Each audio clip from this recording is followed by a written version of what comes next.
محمود غزنوي رحمت الله علیه چې کله جهاد کو ډېر نیک سړی و جی ډېر نیک سړی جهاد یې کو په هندوستان باندې ورغی نو د هندوانو یو لوی مندر و سومنات ورته وایي نو خواجه ابوالحسن شرقاني رحمت الله علیه په هغه زمانه کې لوی بزرګ و ابوالحسن شرقاني رحمت الله علیه ته وایي چې صاحب په سومنات حمله کومه خو فتح کول یې آسان کار نه دی ګران کار دی ځکه د مسلمان فوج کم دی او دشمن هندو ډېر زیات دی بل دا چې د مسلمان فوج ستړی شو هغه د قندهار او د غزني او د افغانستان نه راخطا یو دی په دې علاقه راغلی او دا چې کوم خوست او د پکتیا علاقه را دی ټولې فتح کولې چې راتل علاقه بیا فتح کول او اسلامي نظام بیا جاري کو او بیا زمونږ د تیرا علاقې ته راو د پالچینار او د دې علاقو په دې منځ کې راغلی دی او بیا دې پوهاټ او دې طرفونو نه بیا زموږ د سیمې ته راوړېدلی دی او د دې نه نښتلی دی د لاهور په لاره باندې هندوستان ته او ته پته چې دونه مزل یو کوو جو کې نو مړیم ته کېږي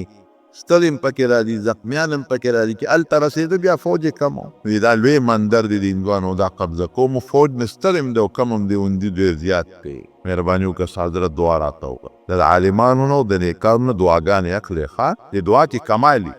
دعا راته وکړه صحابو به د نبي علیه السلام نه دعا نه غوښته او وروستې تابعینو به د غټو غټو صحابو نه دعا غوښته دعا راته وکړه ابوالحسن قرقاني رحمت الله علیه ول خپله چوغه ورکړه د بچې دا والا محموده ته مجاهد الله به مدد کوي او بیا د هندو مقابله کې مجاهد الله به مدد کوي خو داسې کار کوو که کله ته مشکل پیښ شو دا چوغه مخکې ږده او الله چوغې نه مدد وبغواړه الله نه بغواړه خو الله ته وایي چې الله دا چوغه د داسې سړي ده چې ستا د هغه په منځ کې یو نسبت شته نو خدای د هغه نسبت د خاطره ماله فتح راکړي محمود غزنوي رحمت الله علیه چې کله جنگ شروع شو دشمن پرې ډېر زیات و دا کم و د ملګري ستړي مو نو دې ویرېد چې بس زما ملګري خو ستړي دي او پکې به دنیا زخمیان هم شي او دنیا شهیدان هم شي او دا باقي ختمیږي او بس بیلو جنگ څه وکړو وطن هم پردی دی نو فوراً د ابوالحسن القاضي رحمت الله علیه خبره ورته یاده شوه د شپې پاڅېده خدای ته یې ډېر وجړل نیکان بادشاهان او چوغې کېښوده یا الله ما خو هغه د ځمکې د یو سر نه شورې مو د ستا د په لار کې جنګېږم فوج مې ستړی م دی او زخمیان هم شو لږ هم دی او دشمن ډېر زیات دی الله دا چوغه چې چا راکړې ده که نه نو الله ستا او د هغه په منځ کې یو نسبت دی ربه د هغې نسبت لاج وساته د هغې خیال وساته او زما فوج له کامیابي ورکړه چې سهار وختي جنگ شروع کو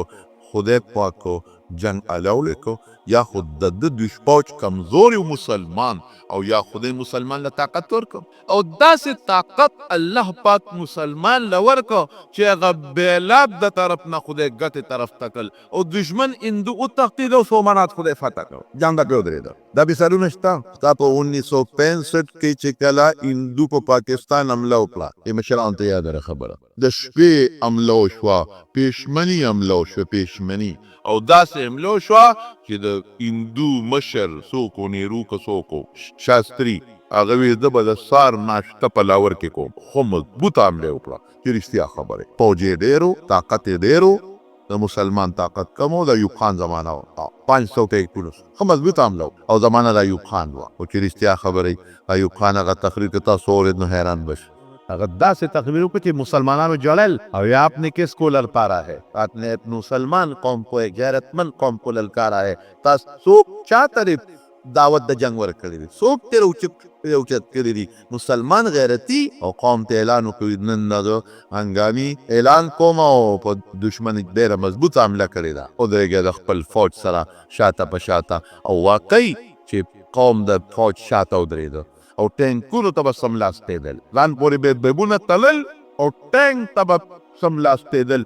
خدای پاک مسلمان له برې ورکو هندو خدای په شا کو وتښتېد او د دنیا ټینکونه یې ونیول د دنیا سامان یې ونیول الله باندې چې کله بروسه وکړي انتم العلون ان کنتم مؤمنین په الله بروسه وکړي نن د ټولې دنیا کافر د مسلمان خلاف ګورې راغونډ شوي او بالخصوص زمونږ پاکستان یې د سترګو ازغېرې د ټولې دنیا د کافرو نن پاکستان زمونږ د سترګو ازغېرې او دا یاد وساته خدای مکه خدای مکه خدای مکه که پاکستان د منځ لاړ نو بیا به ګورې ټوله دنیا د جلقې لري بل ځای به مسلماني پاتې نه شي دا د مسلمانۍ ټیک ته چې اسلامي نظام پکې نشته خو د مسلمان قوم یو قوت دی پاکستان او انشاءالله العزیز په دې مسله کې زمونږ که فوج دی او که زمونږ مسلمان قوم دی د هندو په مقابله کې ټول یو دی الحمدلله نشي کامیابی دی انشاءالله اوس هم راوتی دی پر کشمیر کې دی په دې د دنیا کشمیریان غریبانان شهیدان کړل او لګیا فوج زموږ ورته مقابله کې ولاړ دی او انشاءالله العزیز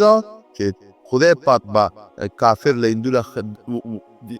لکه موږ مخکې کې څنګه مو داسې بوله خدای بیا هم شکست ورکوي او مسلمان له به خدای مدد ورکوي الله یې زموږ د دې وطن او د دې ملک حفاظت وکړي بهر کې خبره مې دې پورې کوله چې په سومنات یې جنډه ودروله یو لوی مندر و چې هغه مندر یې کله ماته و هندوان راغله د دنیا هندوان یې ونیول ګرفتار یې کړل شکست شو ته هندو قوم ډېر بېغیرته قوم دی ډېر بېغیرته دی بنګال کې هم موږ والده کوو خوړل چې هلته قوم هغې سره ودرېده هلته قوم هندو سره ودرېده نو ځکه موږ وال وخوړل قوم چې ونه درېږي بیا وال نه شي خوړی بهر کې هندوان علل سر به سجود یا رسید ټولې بندرې د روانې کې دا یو راله پرېږده هغې کې یو غټ بوت وجي او هغه بوت په دا میاس کې ویزاندو او هغې په محمود غزنوي دباو مو غورځو چې ګورې که دا یو د مات دا د مو داسې خدای دی چې ګورې خراب به دي وګوره ځمکه باندې نه دی بره چت پورې تار نشته ښي طرف ته تړلی دی واقعي په میاس کې ویزاندو نه په چبوتره پروت دی او نه پکې تار شته هغه ملګري فوج ولګو چې تاسو د شي له خیر دی دا ګوتې مویه خو ته وګورې چې ته پر تار باندې نه تړلی خو بیا هغې کې به راوګتل تار ما نشته نه براوې دان دی نه لاندې چبوتره ته نه ښي طرف ته څه شي اته شته نه ګس طرف ته نه مخکې روستو چې په میو کې ولاړ دی بله او غټ بوت دی وګوره ګنې چې میاس کې ولاړ دا زموږ خدای دی خدای یو پرېږده او ته چې څومره پیسې غواړې درکوو هر څومره چې غواړې محمود غزنوي رحمت الله علیه په کې سوچ کوي چې د دنیا بوتان مې مات کړل او د دنیا کوټې مې روانې کړې او مندرونه را یو دي پکې پاتې کړم او پیسې به ترې والو ښې ډېرې هم په دې خلاف به په جنګ کې ولګو وي دې سلا کو سر به پیسې لګو چې د شپې وده شو نو خوب کې اوس پرشتو دی وی محمود غزنوي دا حساب کتاب میدان دی اخوا دوزخ دی دی خوا جنت دی وی د پرشتو د مټونی مو دوزخ جنت ته می دوزخ ته می بوتلی دوزخ ته یریدم یو خدای دوزخ ته می غورځي وی نورې پرشتي وی کنه که مجاهد دی بت شکن دی د دنیا بوتانی مات کړ مو بوده دی دوزخ ته دی مونږ جنت ته بوزو وی هغه نورې پرشتي وی چې آو بت شکنو خوص بت پروش دی بت شکنو بوتانی ماتول خوص خرسی بت پروش دی بوتان خرسی نو غردو یه دوزخ تا و زمان رو اوتم در فرد بوتانو کاروبار کی بوتو باسی و خرسی هندستان ته دلته د خلک عبادتونه کوي او څوک تجارت کوي دا به ډېر لوی ظلم ډېر لوی جرم حرام شیخ رسول ځان له د عبادت د شرک اډه خرصول چې کافرانو تصدی کوي او هغې ځان ته په دغه کې ږدي په شوکیسونو کې په خپل میوزیمونو کې بندوي او فخرونه پرې کوي دا ډېر لوی جرم دی ډېر لوی جرم کفر سره امداد شرک سره امداد مشرکانو سره امداد دا بت فروش دی بوتان او دا پیسه ډېر مرداره ده خو داسې مرداره ده که چې د 50 ورځو مردار سپي وسقا چینجي پکې شوي بت فروش دی دې راویښ شو او بس په یاره او خدای زر سار کړي چې بس اړه وکړم چې دا مات کړو او هغوی ورته د دنیا پیسه ویلې وه چې دونه پیسه درکړو خو دا راته پرېږده په سهار کې پاڅېد وي نه بس بېګا مې خوب لیدې وا ماته وی ده وي چې دې بلا سره څوک وو بس بلا پرېږدی کوټه روانه کې بلا سره په خپله ګورو خو چې په کوټه یې شروع کړو یو دیوال یې وغورځو چې دا دیوال یې وغورځو بوټ داس چې هغه دیوال له لاړ او د سره په کې هوښیار خلک وو هغې وي صاحب پته ولګېدله وی دا بوټ په هوا کې ځکه اویزاندو چې دوی ورته په څلورو دیوالونو کې او بره لاندې مقناطیسونه ایښودي دي او بوت هم مقناطیسي سیسټم کې دی نو هغه مقناطیس ځان ته راکېږي او د لاندې ځان ته راکاږي داسې فاصله کې ساتلې چې نه بره تېښي او نه لاندې هغه مقناطیس ځان ته راکاږي هغه ځان ته راکاږي نو دې په دامیاس کې نه داسې تېښي او نه داسې هغه ځان ته راکاږي او دا بلې ځان ته دا شپږو بوټونو نه دي ته مقناطیسونه پراته دي یو خوا راکاږي دي په دامیاس کې چې هغه مقناطیس ختم شو بالله هغه دی لاړ دا خېټه ولا څه وخت ماته کې چې ټوکړي یې کړو چې خېټه یې ولګوله نو دومره هیرې او جواهرات پکې د کاکر بچو بند کړي چې د دنیا مالو او دا دوی چې مال راکو ځکه یې راکو چې زما شی خو دا دی دنیا مال پکې راووت نو چې سومنات فتح شو نو خواجه ابوالحسن خرقاني رحمت الله علیه راغی او د هغې شکریه مې ادا کړې صاحب ستا په دعا خدای کار وکړو یعنې فوج مې بس دیالات کې روان و زخمي و ستلی و خدای راله فتح راکړه وی څه دې وی الله ته وی الله ته مې چې خدایه ما دا چوغه چې د چا ده نو ستا او د هغه په منځ کې یو نسبت دی خدای د هغه نسبت لاج وساته د هغې خیال وساته او ما له د پرې سومنات فتح راکړه وی کمبخته د خدای نه ډېر معمولي شی وغوښته که ډېر معمولي دی وغوښته وی هدف څه معنا وی که دې وخت کې د خدای نه دا غوښتې وي چې خدای د دا چوغه د چا ده دا هغه او ستا یو نسبت دی د هغې لاج وساته او دا ټوله دنیا زما بادشاهي که نو خدای به په ټوله دنیا بادشاه کړی وي بادشاهي د دنیا به خدای درکړی ینصرکم الله فلا څنګه دی الله نه تاسو د الله سره مدد وکړو د الله دین سره او د الله نه مو وغوښتل او د خدای د دین سره مدد وکړو فلا غالب لکم بیا تاسو څوک نشي راپر ويخذلكم او که خدای رسوا کړی الله تاسو نه رسوا کول وغواړي چې تا بېعزته کم نو فمن ینصر الله ومن ینصرکم من بعده د خدای نه پس بل څوک ته چې مدد د سره وکړي نه وعلى الله فلیتوکل المؤمنون مؤمن له پکار چې بروسه په الله وکړي اسباب به استعمالوي توکل دې ته نه و چې تا اسباب مې استعمالوه تعطیل الاسباب به نه کوې اسباب به استعمالوې خو بروسه به په الله کوې مسلمان چې به کله وته هغه به د دعوت الله دپاره وته هغه به د جهاد دپاره وته که هغه به د هجرت دپاره وته او که هغه به د علم د ښودنې او د زده کړې لپاره وته نو لومړی به یې خدای ته لاس نیو چې الله ته مې مدد وکړه نو الله به بیا مدد کوو نو مدد به چا نه غواړو الله نه به غواړو اعتماد او بروسه به په چی په الله وي او دا به مو یقیني چې الله مدد کوي تاسو نشي خلقولی او دا به مو یقیني چې که بل چا الله د سره خپل مدد پرېښوده د الله نه بغیر بل څوک ستا مدد نشي کولی دا به زمونږ ایمان نو سخت زړه دا د خدای نه لرې وي القاسیة قلوبهم عن ذکر الله د خدای نه لرې شو د خدای ذکر پکې نه راځي او چې کم نرم زړه دی نو د هغې متعلق قلب منیب هغه زړه چې هغه خدای ته راجع دی او هر وخت پکې د خدای یاد پروت دی حدیث پاک کې د دې څه مناسب غوندې تشریح راځي په ترمذي شریف کې روایت دی حضرت ابن عباس رضی الله عنه چې د نبی کریم صلی الله علیه وسلم د تر زوی او حضور پاک ورته دعا کړې ده نو ځل نبی علیه السلام د شپې پاسېد نو د اوبو لوټه ورته ډکه پرته وه چې استنجا خانې نه راووت وي د اوبه ماته چې ښودې دي وی دارت ابن عباس چې د میمونې ترور و د مور خورې واغې ورته وي ام المؤمنین نو نبی علیه السلام ډېر زیات خوشحاله شو چې ګوره په نیمه شپه کې دا راکوټ یې لک حالانکې ډېر د کم عمر د هجرت نه 3 کاله مخکې دی پیدا شوی نو حضور پاک کې څوک د چا خدمت کوي دغه نه یې ورته دوا ښیږي وی اللهم علمه کتاب والحکمه خدای ده ته کتاب او حکمت وښیه دا دعا یې ورته کړې نو دا ابن عباس وی چې ما د حضور پاک نه اورېدل چې 2 سترګې دي د دوزخ اور به ټچم نه کي لا تمسهم النار اور به مس نه کي مس دا ګوتې چې شیله یو سې دې ته مس وایي اور به ورته ډوپوټۍ مو نه رسېږي دې 2 سترګو ته یو کومه سترګه ده عین بکت من خشیت الله هغه سترګه چې د خدای د یاري نه وجاړي کومه سترګه چې د خدای د یاري نه وجاړي دوزخ به ورته پوټۍ م نږدې نشي او بل عین باتت تحرس فی سبیل الله هغه سترګه ده چې د خدای په لار کې شپه رونه کي او څوکۍ وکړي کومه سترګه چې د خدای لار کې رونه شي او څوکۍ وکړي او کومه سترګه چې د خدای د یاري نه جاړي دې 2 سترګو باندې د دوزخ اور حرام نو علما لیکي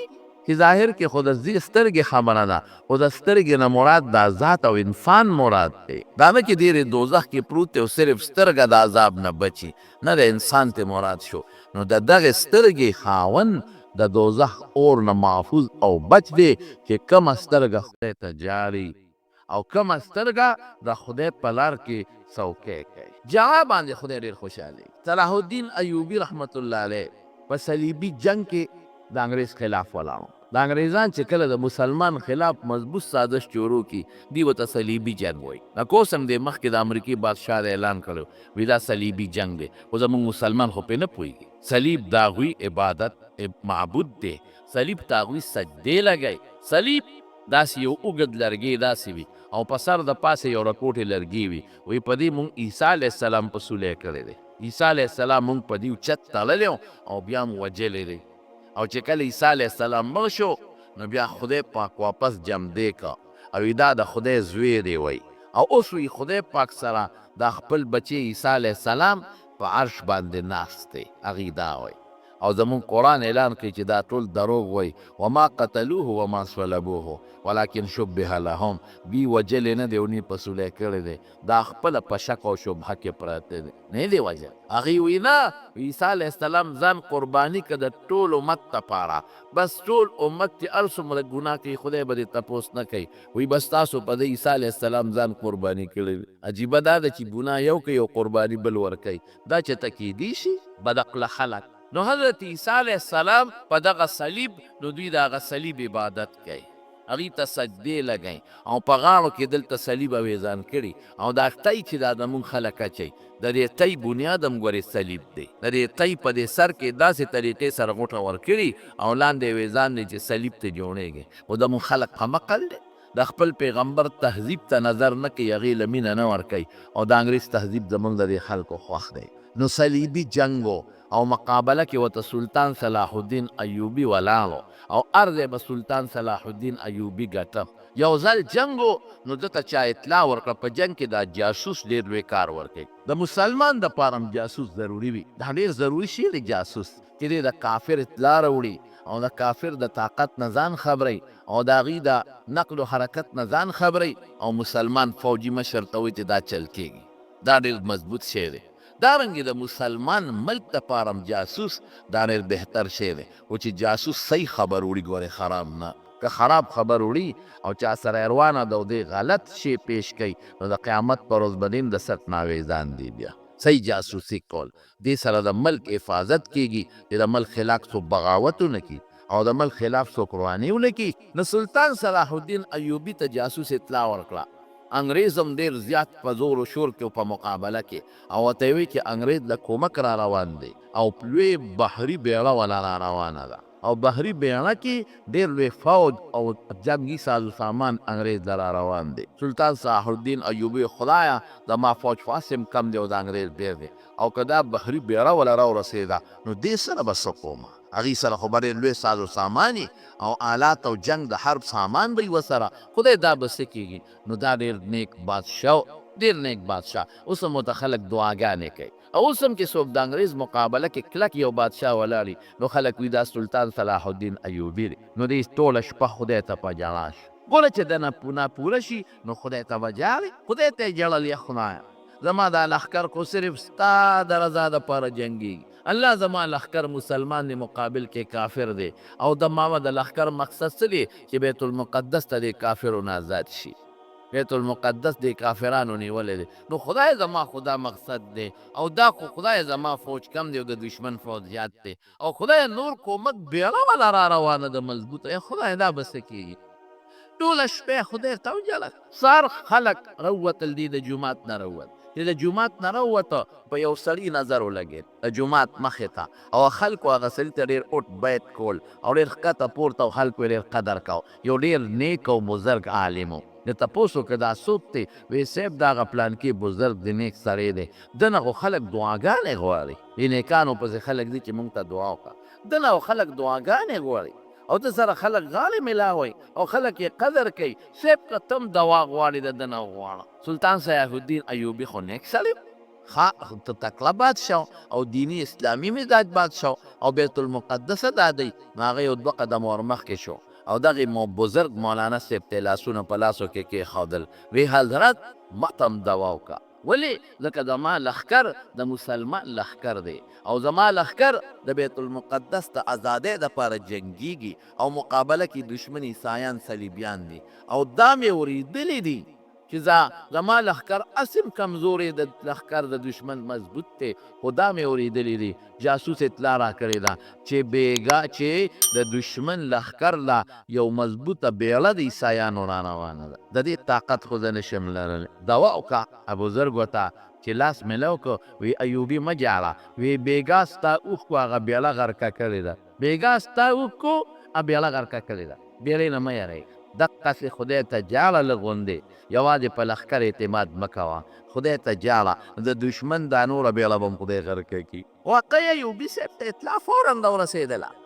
لکه دا خو واقعي ما ته خو دې بزرګ خبره وکړه چې دا رښتیا ده، او که غلطه ده، نو اطلاع وله راله چې بیړه د سمندر د راب په منځ کې بېګا د شپې غرقه شوې ده، پوره بیړه وړېدلې ده، او دشمن او سازو سامان ختم. دا د شپې د ژړا کمال. خدای ته وجاړه د شپې، الله پرې ډېر زیات خوشحالېږي. قسم دې په ژړا خدای خوشحالېږي. او کومه سترګه چې خدای ته وجاړي، نو پیغمبر مبارک وایي زه نه ویم، حضور پاک وایي په دې سترګه د دوزخ اور حرام، دوزخ اور به نه ټچ کوي، او په دې سترګه خدای پاک ډېر زیات خوشحالېږي، په دې ژړا خدای خوشحالېږي ډېر زیاته. او چې بس بیا خو یقین پیدا شو، بس د شپې خدای ته جاړه او سر جهاد کوه، او دشمن ډېر او دې کم. اخره پورې خبره دې ته ورسېده چې بیت المقدس یې فتح کړ، په بیت المقدس ته پاسه د اسلام جنډه ولګول. شپېته جربه کې دا جومات دی بیت المقدس، وی جومات د مکې مکرمې او د مدینې منورې د جومات نه پس په ټوله دنیا کې ولف کې د دې نه لوی جومات او ښایسته جومات بل نشته. او داسې خسته جومات